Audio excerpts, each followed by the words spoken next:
বড় ভাই সবচেয়ে দুর্বলতা কি জানেন? তার মন। দেখবেন ফ্যামিলির ছোট ভাই ভাই বোনদের যদি কোনো বিপদ আপদ হয়, মানে বড় ভাই পারে না যে মানে তার শরীরের রক্ত বেশি বা কিডনি বেশি হলেও তাদেরকে ওই বিপদ থেকে উদ্ধার করার জন্য এরকম প্রয়োজনে বোরে ওই সময় নিজের স্ত্রীকে আর বউ কয় না। আর যদি কোনো বড় ভাই বিপদে পড়ে, দেখবেন ছোট ভাই শুনছি বলিও কইতো না। সে মানে এমনভাবে পড়ি থাকবো যে আপনার বিপদ সে শুনছি বলিও কইতো না। তো এই জন্যই বলি, মানে বড় ভাইয়ের দুর্বলতা হয়েছে তার মন, বুঝছেন?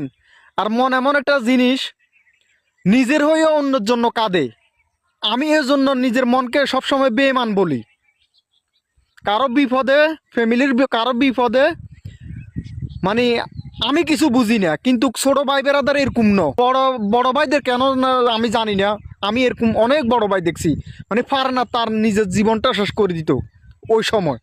মানে যে কোনো প্রকারে তাদেরকে বিপদে রক্ষা করার জন্য চেষ্টা করে বা রক্ষা করে। এটা হচ্ছে বাস্তব কথা।